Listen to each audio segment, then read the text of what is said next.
The situation with climate change is clear. The crisis is not being managed in the way it needs to be managed at the moment. I am Sir Dave King. I have set up a climate crisis advisory group. The group represents the international experts on climate change to be available to the public, to policymakers, and to the media around the world. We need action now. What we as humanity do over the next 5 years will, in my view, determine the future of civilization.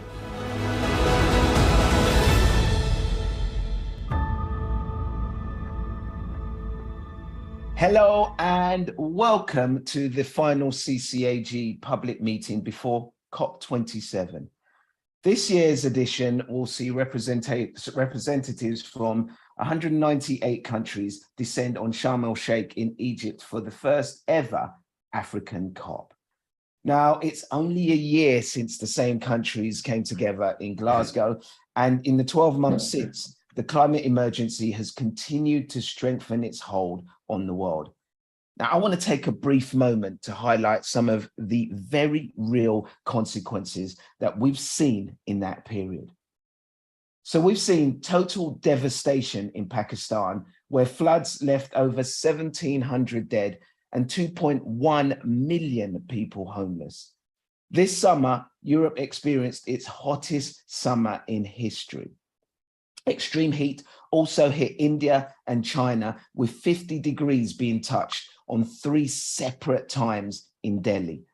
Once in 500-year flooding ravaged parts of the United States in Montana, Idaho, and Wyoming.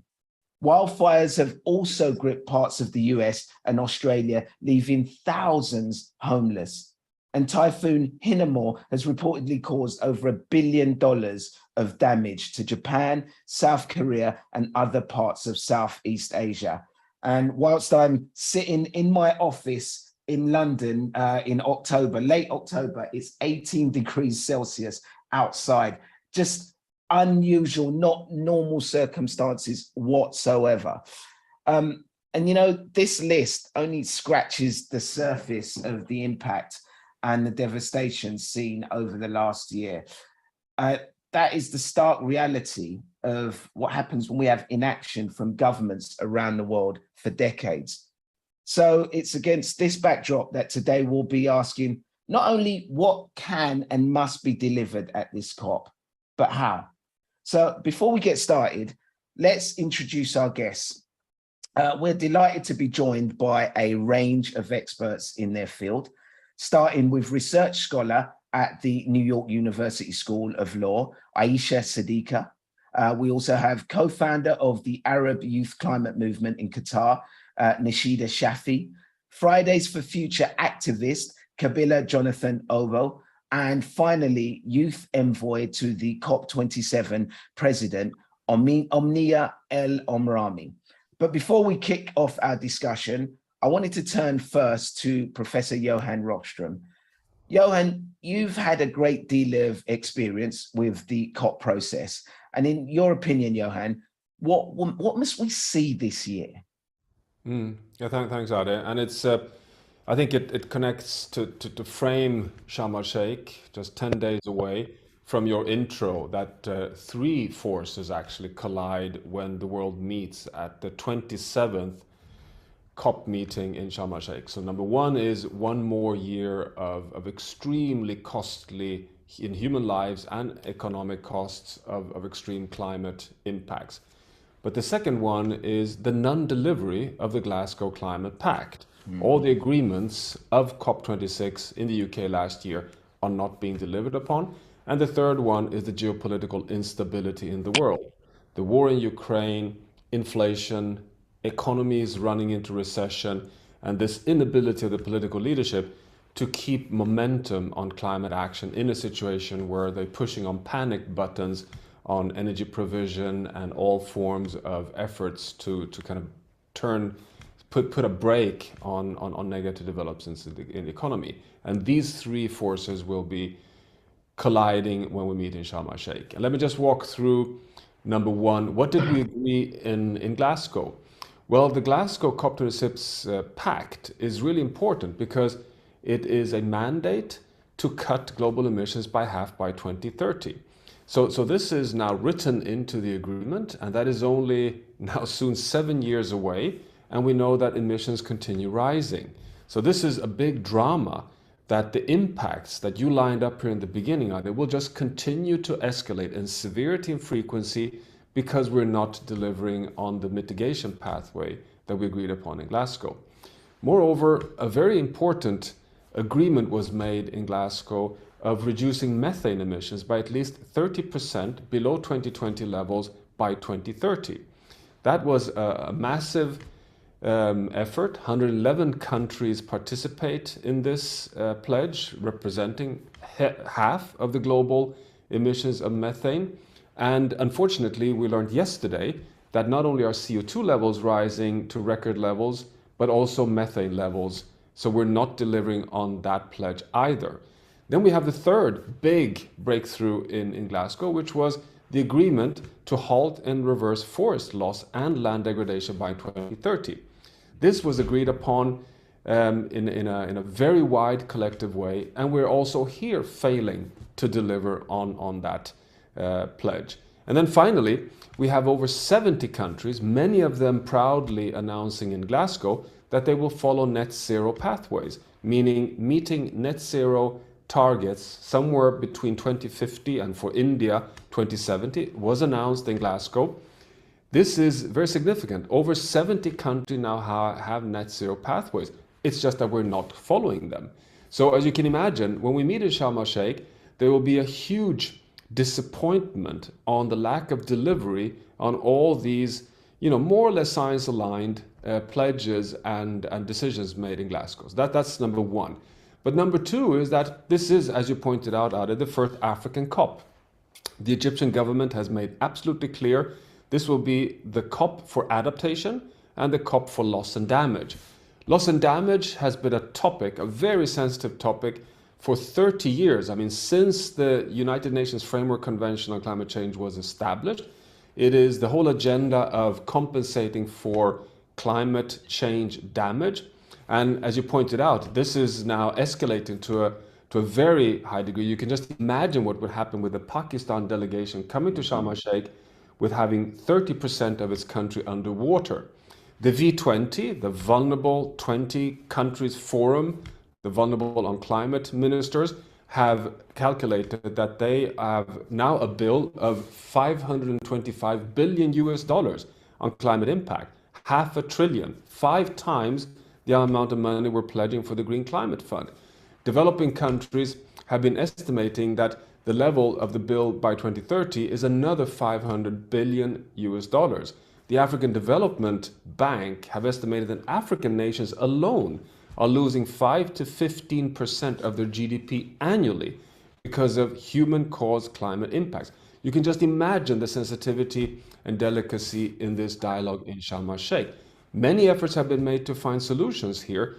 Mia Mottley of Barbados, for example, Prime Minister in Barbados, coming forward with real concrete talks of the need for mechanisms to fill up a fund to be able to start really releasing compensation funding, while the rich countries in the world are really, reluctantly backing off from this effort.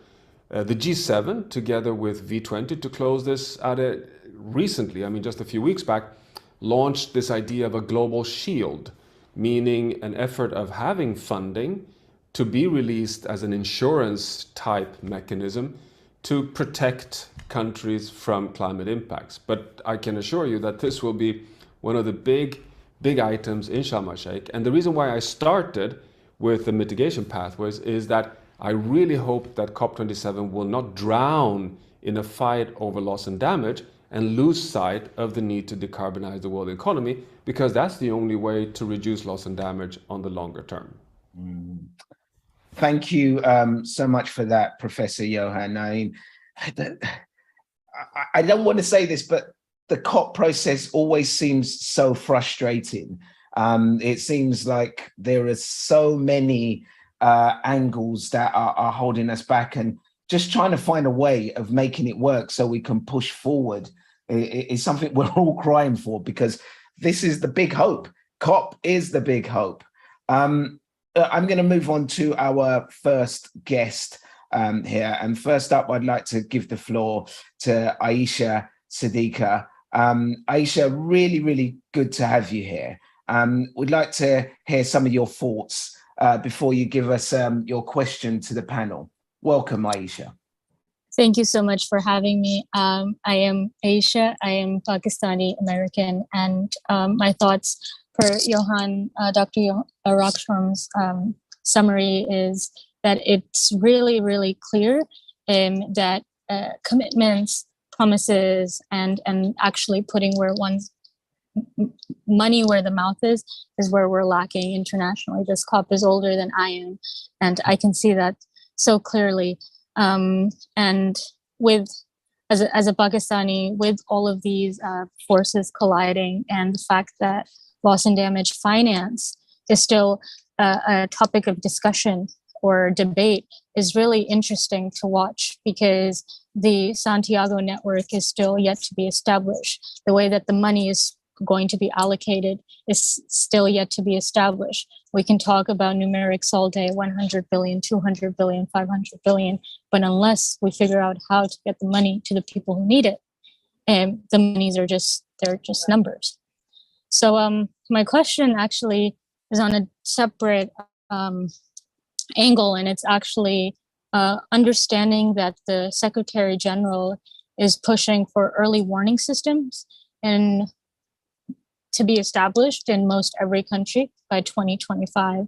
And my question for the scientists here and those who are experts is, how can those of us involved in advocacy not only encourage nation states to adapt early warning systems, but what do you think is the messaging that we should have around early warning systems, and why are they so important?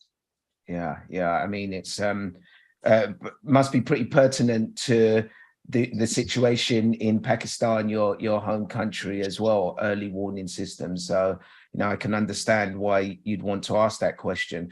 I'm going to throw this to Professor Neroli Abram first. Let's hear your thoughts on this, please. Yeah, thanks very much for the question, Aisha. And I think that, this is a really important aspect. And I think in terms of your question about messaging, I think this really can point back to some of the key messages that came out of the first assessment, the first working group assessment for this most recent IPCC report, which shows so very clearly and states in very clear words that as climate change continues, we are going to see extreme events becoming more frequent and becoming more extreme. And so that means that people around the world are going to be facing conditions that they haven't experienced before. And we can already see that if we look at the natural disasters playing out around the world, Pakistan included this year. These extreme events are already having a real impact. And as climate change worsens, those extreme events are also going to worsen. And so one of the ways that we need to bring in adaptation to that and in effect to sort of limit how much loss and damage is going to be caused by those events is by making sure that people are better prepared for them. So making sure that there's that message there that even with our best efforts to reduce greenhouse gas emissions, we're already seeing the impacts of climate change in these extreme events. They are going to become more frequent and more extreme. And so making sure that people have appropriate warning systems, so particularly so that we can prevent loss of life from these extreme events, is just incredibly important. And so it's really encouraging to see that that is one of the factors being taken into this upcoming COP. And I think there is a real role here to play as well for some of the developed nations in making sure that they're helping to enable early warning systems to be put in place effectively, sharing their knowledge, sharing the technology, so that we can make sure that people are protected from those extreme events that are going to keep on happening. Yeah, early warning systems and the sharing of knowledge is so important.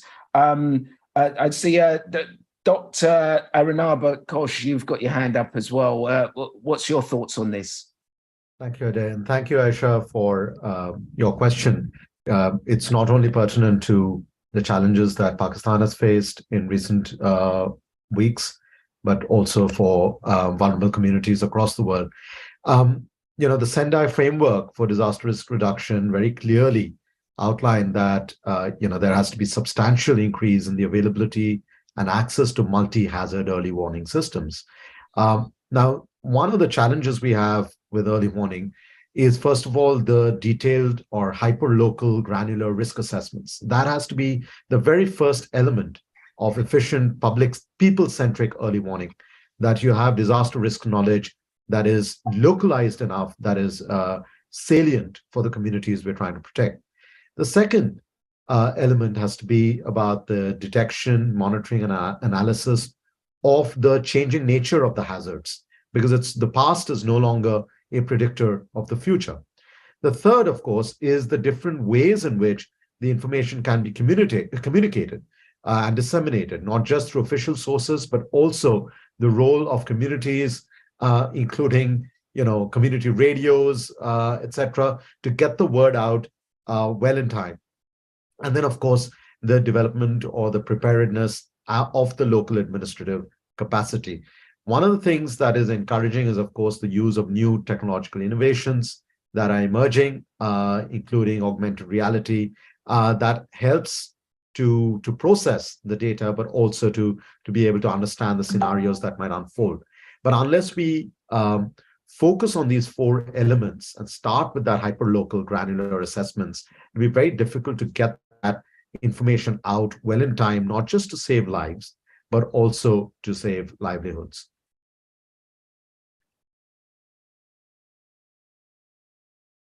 Pardon me, I was on mute there. Thank you, Dr. Aranaba.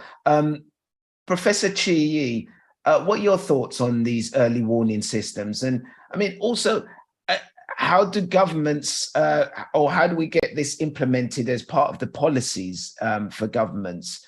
Because early warning systems, as we know, are going to be crucial now, the way the world is changing. Definitely. Actually, early warning system, countries and communities have been dealing with climate disasters, weather disasters for centuries. And in most of the places in the world, there have been an early warning system to some extent.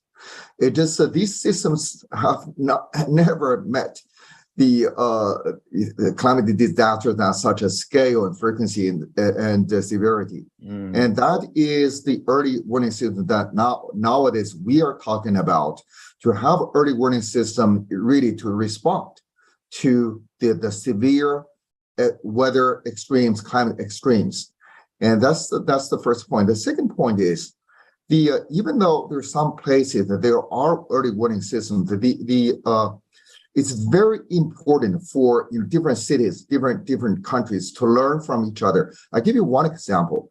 10 years ago, and in Beijing, there was a very severe rainstorm, and a lot of people died in that in July 21st, the year 2012.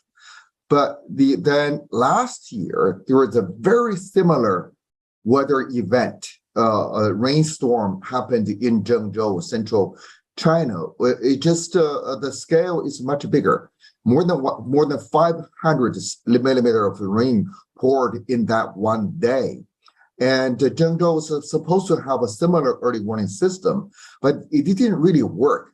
Again, hundreds of people died from that one day rainwater, the rainstorm. So I'm saying that this policy or policy learning and diffusion is very, very important. We have to learn from these cases and also not only build up the system, but also learning how these systems should be learned and diffused to other places are also very, very important. Yeah.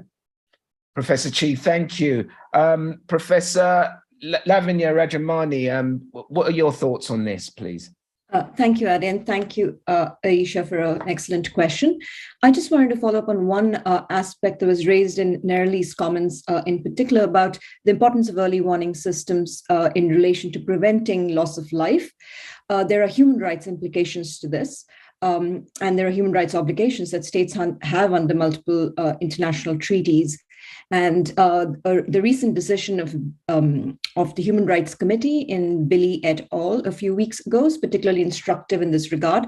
It's a decision that held Australia in breach of its obligations under particular provisions of the International Covenant on Civil and Political Rights for failure to adapt sufficiently to protect the Torres Strait Islanders from the impacts of climate change. So early warning systems can be part of the adaptation measures that states take to protect their citizens and others from impacts of climate change. And it's an important part, I think, potentially of positive obligations that states have in relation to vulnerable communities. Thank you. Thank you, Lavanya. Aisha, thank you very much for your question. I saw you nodding your head vigorously on some of those answers. Could I just get a quick little response from you? But also tell me where you're at, because you're in somewhere quite special at the moment, aren't you? First, thank you guys so much. That was incredibly helpful.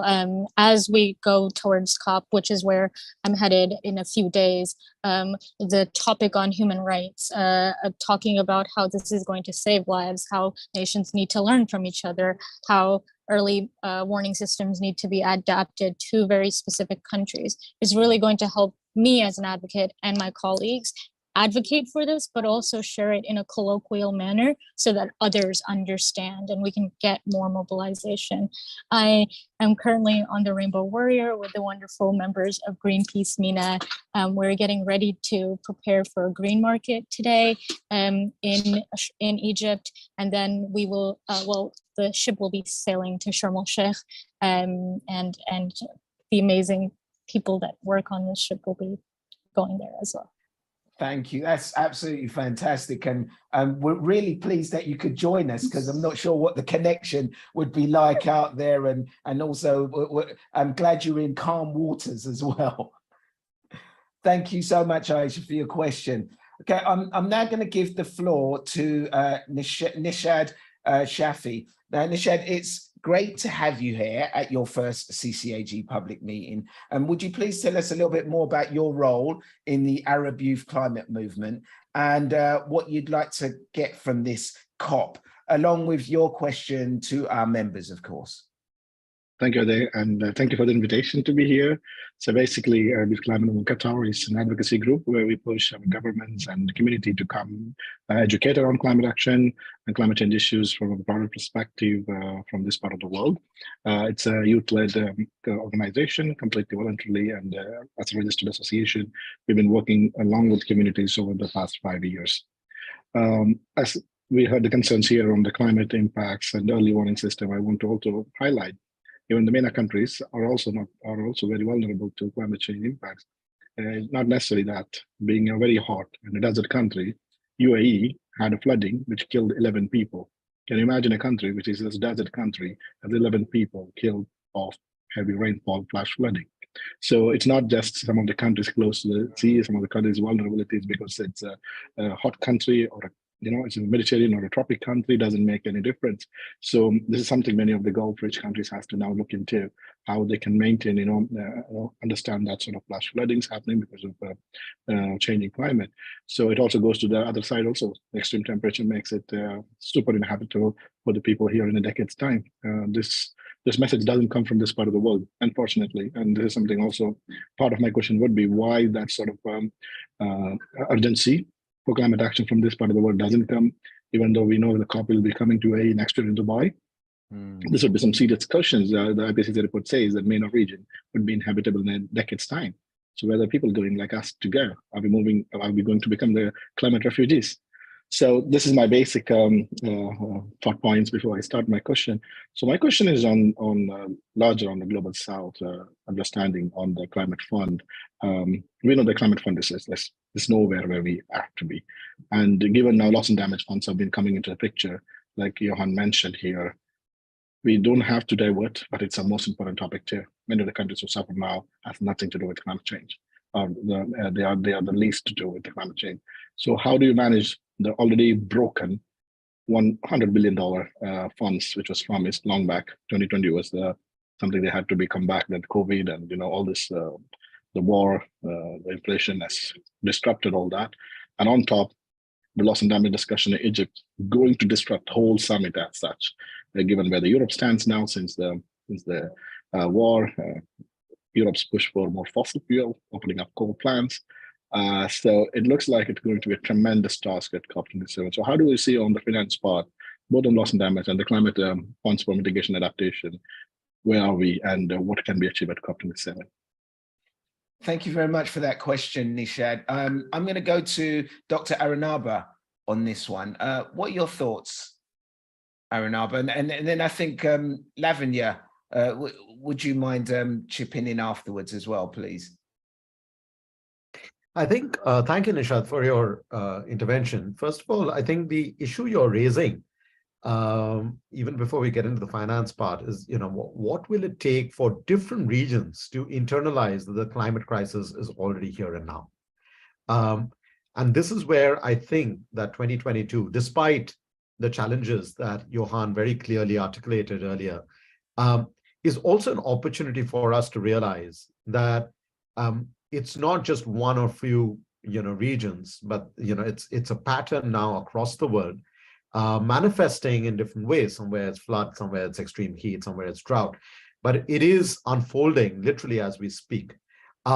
So when we think about advocacy and the kind of actions that you are trying to take with your group, I think it's very important to then translate the sort of global narrative into what makes sense, the language, the idioms, Aisha used the word, the colloquialisms that would help to communicate better with the audience that you are trying to address within your region. Now, when it comes to the finance issue, I mean, it's very clear, and that was, for me at least, a disappointment from Glasgow itself, that what was meant to have been delivered by 2020 itself then not only got pushed out to 2023, but also the conversation about long-term climate finance got pushed out even further, including, of course, the conversation around how much money would be delivered for loss and damage. Now, the simple message I want to give here is, in addition to, of course, the frustration we all feel, I think we got to make a distinction between finance and investment. We have trapped ourselves in what I've called before a framing of a negotiated maximum and a delivered minimum of climate finance. We've almost convinced ourselves that if somehow $100 billion showed up, then all would be good, when actually $100 billion is meant to be a floor, not a ceiling. And that is why we have to think about what is it that climate finance can do to accelerate climate and sustainable investments. There are many different estimations of how much climate finance has been delivered thus far. But even if you take the OECD's highest level of estimation, which is about $80 billion or so, you see that the share of private investment is actually a fraction of the public investment, when actually the logic should operate in the opposite direction. The minimal amounts of public investment should crowd in many multiples of private investment. So that $100 billion should then leverage several $100 billion of private investment. And that's this distinction between finance and investment that we've not been able to have had yet at COP meetings. And I would urge, including the statements that have been made by the Egyptian presidency, by the high-level champion, that we need to now look at the pipeline of projects that demonstrate the hard investment that goes into the vulnerable parts of the world that need sustainable infrastructure. And it is that metric by which we should be evaluating our actions, rather than whether we got one more commitment to have one more dialogue, to have one more commitment for climate finance, rather than large volumes of sustainable investment. Dr. Aranaba, thank you very much. Professor Lavigna, your thoughts from a legal perspective when it comes to mitigation and climate finance promises? Thank you, Ade, and thank you, Nishad, for a great set of questions there, covering a lot, actually. But if I could just pick up on the last point that Arnaba raised in relation to finance flows. The $100 billion commitment, in Glasgow, parties recorded it as a matter of deep regret that they couldn't meet it. There's a UK finance delivery plan saying that it will be done by 2023, but it's not clear that that's going to happen either. But at the end of the day, the $100 billion is really very limited, as Arnaba was saying. And the IPCC has recorded that the financial flows we need are currently 3 to 6. What we currently have is 3 to 6 times below what we need for a 1.5 and well below 2 degree sort of pathway. So the $100 billion is just symbolic at one level. All that demonstrates is that we couldn't even sort of generate $100 billion per year finance for this. But I think zooming out a little bit from the finance question and looking at the links between finance and mitigation, as Ade was saying, the most recent UNFCCC synthesis report on the NDCs has again demonstrated what we've known, that mitigation ambition is woefully inadequate, and that we're currently, if NDCs are fully implemented, the latest NDCs, including the sort of updated ones, are fully implemented, we're still on pathway to 2.1 to 2.9 degree temperature increase. But it's important to note that if these are fully implemented, we are on this pathway, and the full implementation of these NDCs requires provision of finance and support, tremendous provision of finance and support, because many of these NDCs are actually conditional on the provision of financial support. So, so the question what pathway we would be on if these are not implemented fully is a sort of catastrophic pathway, really. And so the link between the mitigation ambition and finance is very important. And I think at this point, it's also worth underscoring another point that Arnaba made, that there are things that happen within the COP process and things that happen outside the COP process. Within the COP process, because there is a $100 billion target, that's what we're aspiring to. There is a process in place for a new quantified goal with 100 billion as the floor, not the ceiling. That's underway, but that's not due to report back in Sharm el-Sheikh. So there are a few years for that sort of new quantified goal to be arrived at. But that's what's within the process, and of course, long-term finance as well. But what is outside the process is what's happening in the markets, what's happening in terms of financial flows, what's happening in terms of what the banks are doing. And I think a lot of what's happening outside the process is as important, if not more important, than what's happening within the process. The process can be quite limited in what it can do. So I think the linkages between the inside and the outside are quite important. And I think going forward, we need to recognize and sort of strengthen the links between what's happening within the process and what's happening outside the process, both on finance and on ambition. So I'll leave it there. Thank you. Thank you, Lavigna. Tiro, Dr. Tiro Mustonen, could you talk to us about loss and damage from an indigenous perspective? Well, thank you, Ari, and thank you for this question. Of course, the thing that always gets forgotten is that a lot of the wealth we are talking about today and world's economy is built on the 500 years of colonization throughout the world in different parts, and whether it's Latin America and the gold or whatever the assets were that were started to fuel the global economy, that then became the root source of our current crisis. So in the contemporary conversations, for example, between IPCC and the Indigenous Peoples Caucus, the ongoing debates focus on, for example, rights. What are the mechanisms by which we can discuss, and also in the context of loss and damage, how do we compensate for past damages? How do we look at existing equity issues? And especially in the case of Indigenous women, they are often at the front line of bearing the brunt of these kind of extreme events, how do we safeguard and protect those that are most in harm's way? And then, of course, ongoing, there is a conversation on carbon that's still on the ground in the tropical rainforests, or let me turn it this way, literature points to the fact that 80% of world's remaining biodiversity, and of course, through that, large carbon assets are in the indigenous homelands.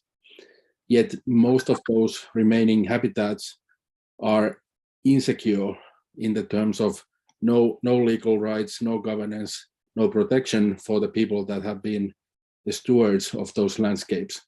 Only in places like Australia, some parts of Canada, we have now seen steps towards indigenous protected areas, compensation, truth and reconciliation commissions that have started to address the question of loss and damage as a historic equity issue and ongoing problems. The final thing to point here probably would be the notion of compensations. We will and already have in the global marketplace and climate action context the notion of carbon credits and compensation services. This is a very uneven playing field, and it will and contains a lot of equity issues as such.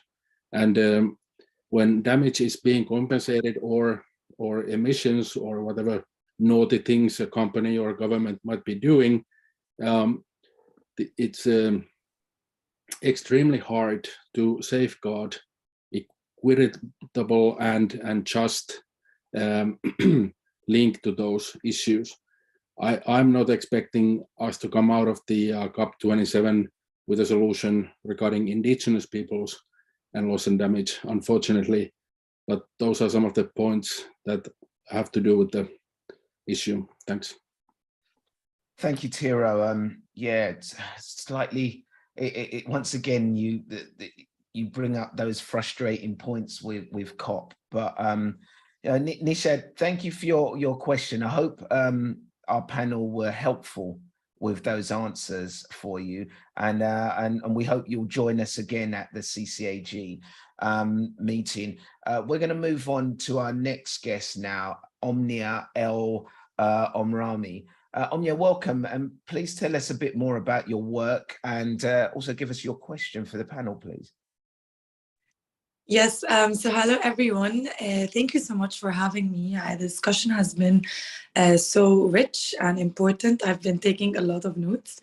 So I'm Omnia El Omrami. I'm the first ever youth envoy for the COP president, who is our Minister of Foreign Affairs. And at the same time, I'm also a young medical doctor.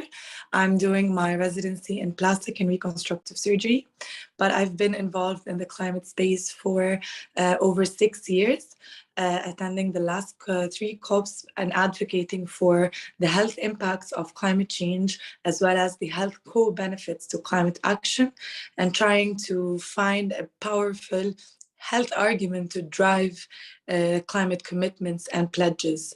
And I've had the opportunity to work with many academia because I also wanted to integrate climate change, especially such complexity, into curricula and education to build the capacity of students like myself to do the same. So my question for you, because this year we say that the COP is the implementation COP, and we want to move from action to implementation mechanisms. And I honestly would like to hear the expert's opinion about that, especially that now we're talking about how many nations with the different crises happening are backsliding on their pledges.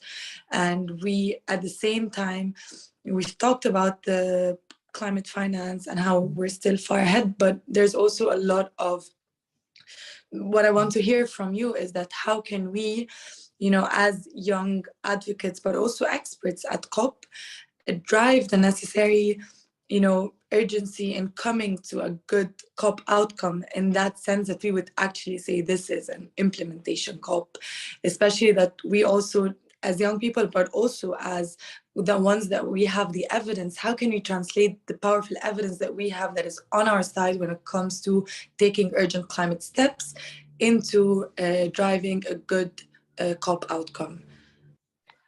Dr. Omnia El Omrami, thank you so much for that question. I think I'll go to Professor Johan Rockström first on this. You know, this is the COP of implementation, and what does that mean to you in that experience, and how can we actually start turning this implementation into action, into something that we can see, that's tangible? Yeah, thanks. So, and thanks, Omni. I think your question, which was more than a question, was a kind of a rich statement, was so important and fantastic that you have this youth envoy role. Good luck, and hope you'll hold your foreign minister very closely by the hand throughout the entire COP, because he needs you by his side. And I just like to, you know, in a way, perhaps make you a bit disappointed to start with. I mean, I think we should not call COP27 the implementation COP. We've had many implementation COPs. It's rather that we have failed in delivering over many COPs. I mean, the first time we tried to move to implementation was in 2009 with COP21 in Copenhagen. That was the moment. This was the moment when Barack Obama and Angela Merkel and Barroso, you know, the world's leadership talked of this was the final step to really solve the climate problem. It then took 6 years for us to come to Paris, when in fact we left Copenhagen believing that we only had a few hours. We were only a few hours away from a global plan, but it took us 6 years. And in Paris, we finally get the Paris Agreement, which is a rallying call for solving the climate crisis. And what is it that made Paris such a success?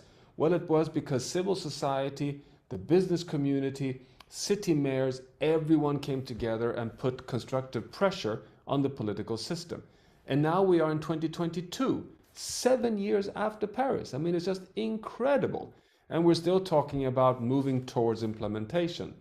So I would actually say that you, as a youth envoy representative, you have, I would argue, very strong scientific support for putting pressure that we are well beyond talking about starting implementation. We have to put, you know, fire in the back of all delivery. And the beauty when we meet in Sharm el-Sheikh is that I would argue again that all the negotiations are over. I mean, the texts are in place. Everything is set. Now we have no excuse but to deliver, to monitor, to report, to upgrade according to science, and to put the money on the table, as Arunaba and Lavanya and Tara have been putting out so clearly. So I think this is the moment to really ramp up action. Of course, there is one big agenda item outstanding, which is the loss and damage. I mean, the loss and damage, the whole trading scheme for Article 6 and the adaptation parts are still massively complex agenda items. They will be in focus in discussions. But when it comes to the mitigation pathways, we need to move very fast on ramping up the ambition level. So I think you should go to Sharm and we should hold hands there, science and the youth movement, to really put very hard pressure on the political leadership. Thank you, Johan. And we also have Professor Mark Maslin here. Did you catch the question, Mark? I know you've just joined us on implementation and loss and damage. No, I did. And I have to say, I completely agree with Johan, which is, these are the voices we need. We need voices that are coming up and saying to political leaders, this is what people want. This is the change we need. And I think it's becoming more and more urgent because, as we've seen with the extreme weather events of 2021 and now 2022, this is happening now. I mean, there is no denying it. You cannot have a finance minister now saying, well, climate change is not real, it's not happening. So I think now what it is about putting pressure on. And I think where the pressure comes is from us pointing out very gently to health ministers and finance ministers that these are real impacts. These are impacts that are affecting countries' economies, they're affecting people's livelihoods, and they're affecting people's lives. And therefore, there are ways of actually moving the economy forward, moving sort of like people's health and raising them out of poverty. And these are the positive aspects. We need to keep reiterating that going net zero saves a huge amount of money, makes energy safer, more secure, and therefore we need to build up that positive narrative, which is this is good. Net zero is good for your country, good for your economy, good for your people. And if you're lucky enough to be in a country where you have elections, you'll get re-elected. And I think those are the rallying calls that we need. We need to have that positivity as well as the you haven't done anything, you're bad. We also need that positivity. I like that, Mark. But net zero feels good. That, I mean, all these governments, they love a slogan. I can see that one going out there. Net zero feels good. Professor Mercedes Bustamante, I see you want to share your thoughts as well. Yeah, thank you. I would just like to highlight one point that Omnia made. It's about the inclusion of climate change in all curricula. I think this is a key point for the youth movement, so that climate change can be an integral part of all education programs. I think this is an important flag to raise again and again. I think this must be part of every professional career. Thank you so much for that. Thank you, Mercedes. Lavinia, Professor Lavinia, what's your thoughts on this one? Just quickly, Ade, I think while I agree, of course, with Johan and Mark, implementation has sort of obviously been ongoing over the years in conjunction with negotiation of the Paris Agreement and the rule book. At this point, implementation is at the forefront in the sense that, you know, the rule book is, the negotiations of the rule book were completed. The last parts of it were completed in Glasgow. So we're very much in implementation phase, front and center. And I think and we're beginning to see that within the negotiating process as well. In particular, for instance, if you look at the narratives that are being built up in the technical dialogue for the global stocktake, the global stocktake is not focused as much on the what are the gaps, you know, how far are we from where we need to go, although that is part of the collective assessment process. What they really focus on is how do we bridge those gaps? So there's a real movement from the what to the how, and I think that's a very significant shift in the negotiations, because the what we're negotiating, what the gaps are, is now there is overwhelming evidence of that. So just to reiterate also what Johan and Mark and others have said, you know, you're doing great work, sort of build up pressure just to ensure that that states are doing what they've said they would do, and do them quickly and effectively, and within the sort of narrow window of opportunity that we actually have to take decisive action on climate change. Thank you. Dr. Omnia El Omrani, I hope you feel energized now going to COP. I think you felt the full force of our panel of scientists. How are you feeling after those answers? Yeah, I think they're great answers. I also love how Johan said that you know, now is the time not to have any further negotiations, but to deliver on the commitments that are being made, as well as the feel-good net zero, which is so true in terms of really mobilizing that pressure. And I always wonder, like, how can we as young people bring that to COP, and thinking about, you know, working together with the different stakeholders to put that pressure is so important, and hopefully we'll be able to do that this COP. Yeah, I think it's about keep doing what you're doing, bringing your energy and constantly challenging and asking questions, constantly. Never let them, don't give them an opportunity to say no or shirk out of it. We want implementation. We want it. Thank you, Dr. Omnia, and hopefully we'll see you again. Have a good one at COP27. Right, finally, we're going to go to Fridays for Future Activists. Kabila Jonathan Obo, welcome back. It's great to have you with us today. Could you please give us a brief introduction and then share your question to the group? I think you're on mute, Jonathan. Can you take your mute off?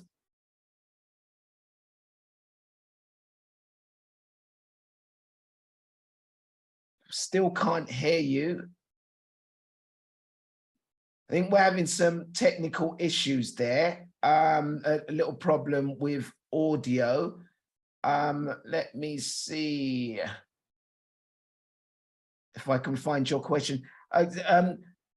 Jonathan, if you try to get we'll try and sort out your audio, get you back. But I've got your question here, and it's now to do with it's a few questions ahead of COP27.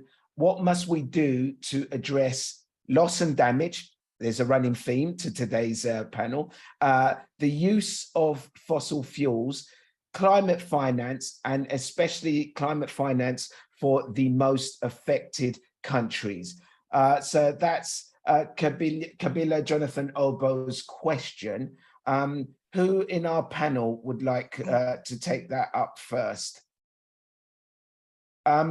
I know you've had a lot on to say today, Lavinia, but I don't know. Have you any thoughts on any more thoughts on loss and damage, and also, you know, climate finance for the countries that are at the front line, that are being really affected? You know, I feel the frustration. It feels we've been talking about justice so much, and climate justice so much over our last few live CCAG meetings live. And what are your thoughts on this, Lavinia? I see that Mark has his hand up, so I'll just take a few seconds to talk about loss and damage. Loss and damage is obviously a very critical part of the negotiations going forward. Not just because it has always been a significant and salient issue for those on the front lines, but also because, given our lack of mitigation ambition and the fact that we're on a pathway to 2.1 to 2.9 degrees centigrade, and that's only if we fully implement all the current targets, loss and damage is almost inevitable. So in a sense, there needs to be a shift in focus, not just in terms of financing, but a shift in focus, not away from, or at least in addition to mitigation, to loss and damage, and increasingly on adaptation and loss and damage. So I think it is a very significant and salient part of the discussions going forward. The key question, though, is how we address loss and damage. So the developing countries, the Group of 77 in China, have put forward sort of suggestions for a loss and damage finance facility. And there are questions about to what extent just because we create a new fund, it's suddenly magically going to be funded with huge amounts of money. So the same issues and challenges that that exist for existing climate finance are also going to sort of attach themselves to loss and damage. So that we need to ask some real questions about whether that is going to be the most helpful way of going forward. But it is certainly an important signal. If we do establish a new loss and damage finance facility, a very important signal that this is something we take seriously, as a serious acknowledgement. But overall, I think there needs to be a lot more support, a lot more sort of compassion, I think, for those on the front lines, and more effective sort of delivery of whatever support there is, and there needs to be scaled up support in relation to loss and damage. How precisely that will happen is something that is yet to be negotiated effectively. There are very polarized views on loss and damage, but I think the one thing that will begin to affect the negotiations is that there will, on the outside, there will be cases filed against countries for their share in creating the loss and damage that many on the front lines are actually facing. There's an increasing traction in those kinds of cases, and increasing scientific evidence in relation to attribution studies that are able to attribute at least the chances of particular extreme weather events being exponentially occurring, chances are exponentially higher of these weather events occurring because of climate change. So I think the science and the law are sort of marching ahead hand in hand, and there will be cases that will bring loss and damage to the forefront. Because the COP process is a consensus-based process, there might be limits to how far you can get in the COP process itself, but there will be pressure from the outside. And overall, there needs to be a definite shift in focus towards adaptation and loss and damage going forward. But sorry, I took more than a few seconds to say that, but I know Mark has... Absolutely no problem, Professor Lavinia. I think it's always good to hear from you. And, we know we're not going to be able to move forward in this process without justice and without addressing loss and damage. So it's really important that we delve and talk about this and hear from you and hear from your expert knowledge on this. I'm going to go over to Professor Mark Maslin. Let's move on from loss and damage and talk about what Kabila mentioned here and how, and that's ahead of COP27. What must we do to address the use of fossil fuels and also climate finance, especially for those countries that are most affected? So the first thing I want to say is, Jonathan, we completely respect what you do and thank you for doing what you're doing. You know, mobilizing the youth around the world in all countries is so important because it means that we have a mandate. It means that the people of the world actually are speaking and saying at COP27, leaders of the world, do something. Come on, get your act together. And I think this is a really powerful message when young people say, look, just deal with it. You know, come on, we can do this. Why can't you? I think that's a really powerful message. I also going to step back slightly because I think what is beholden on us in developed countries is to actually help educate our policymakers and our politicians about our history, about the rape and pillage and the resource extraction that we have done for centuries. And actually to say, hang on, we're not in competition. We should be collaborating with countries and actually helping them to rapidly develop in a clean way, because guess what? Then you have more markets to sell to and they have more goods to sell to you. So it's this really interesting thing, which is we've gone down this real competitive, we must keep people down, etc. And I think this is where we have a duty to actually educate our own people. So when we turn up at COP27, and the importance is it is the African COP, so we can then talk about Africa as a community, as separate sort of like cultures all pulling together and actually trying to work their way through these issues. And there we can then start talking about fair finance. We talk about how we actually move money to actually raise people out of extreme poverty. And I think that's something we shouldn't shirk away. We should be talking about climate change, social justice, extreme poverty, all in the same breath because they are connected. When will we be mature enough as a planet to start talking about these difficult topics, you know, because that's the thing, these discussions tend to start becoming heated and everyone gets distracted from the real question of climate justice and solving the climate problem. But there are good examples. There are some countries that have dealt with their past and they talk about the absolutely evil things that they've done in their history and they move forward with it. I just don't understand why it's only particular countries and cultures. And we need to build that up, particularly, I would say, in the Anglophone world. We seem to try to ignore our history.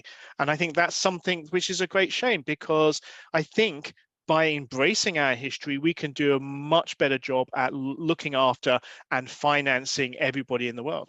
Thank you, Mark. Time is pressing, but I want to hear quickly from Professor Yi, from Professor Chi, sorry. What's your thoughts? Well, I just want us to be reminded that this COP27 is taking place in a very different situation this year. The COVID-19 is still there with us in the world, and now we're in we have a major war in some places, and also many countries now experiencing this economic crisis, and these have huge implications for whatever we're talking about, whatever we're going to decide to do on climate change, and so this very big context is very, very important. Thank you. All right. Thank you, Professor Chi. I think Kabila, Jonathan, Oba, your audio is back. Can we hear you, Jonathan? Okay, thank you so much. Hoping you can hear me. Yes, we can. Oh, can you just did you hear the answers from our experts? Yes, I heard the answers. Yeah, just share with us your thoughts quickly, and also thank you for everything you're doing. Well, thank you too. So briefly, before I share in my thoughts, one, I think let me do a brief introduction about myself. Oh dear. Okay, I'm called Kabila Jonathan Obo. Okay, I'm called Kabila Jonathan Obo. I'm a climate activist with Fridays for Future Uganda.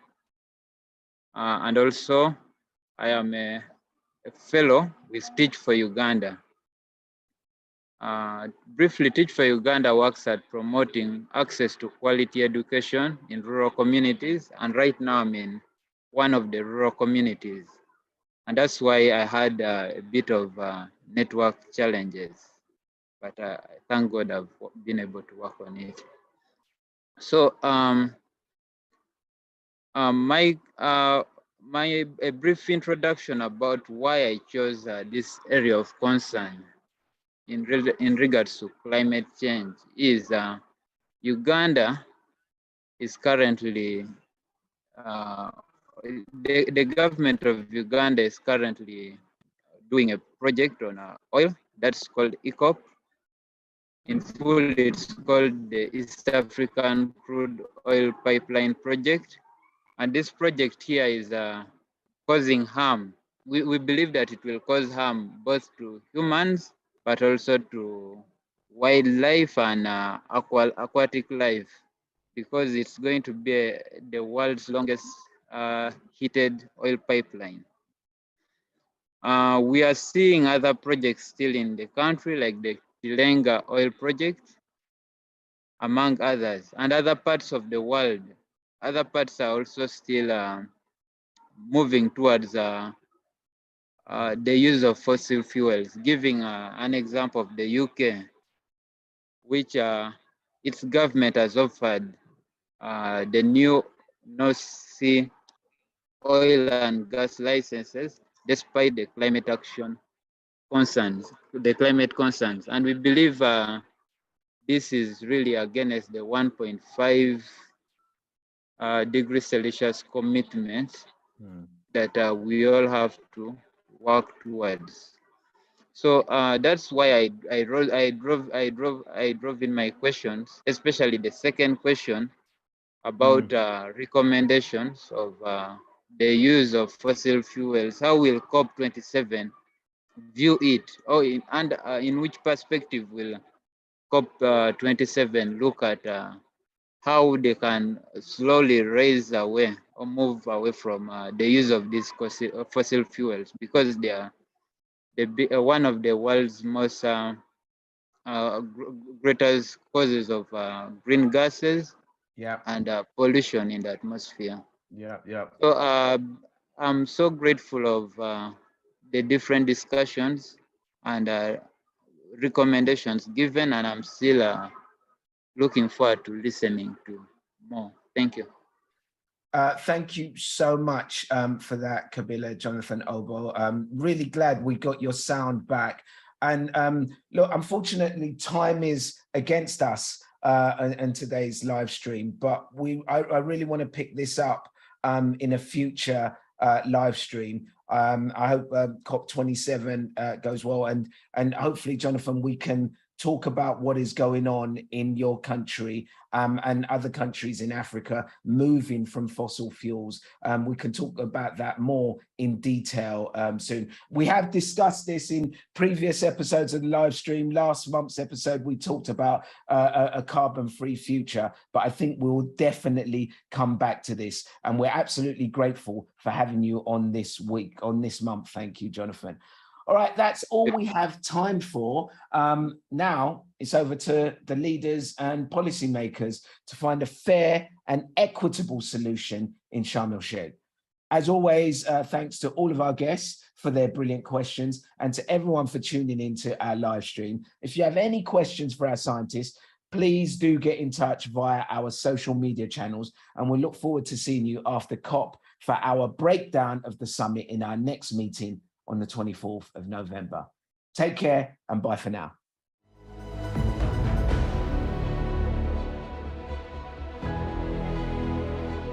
The situation with climate change is clear.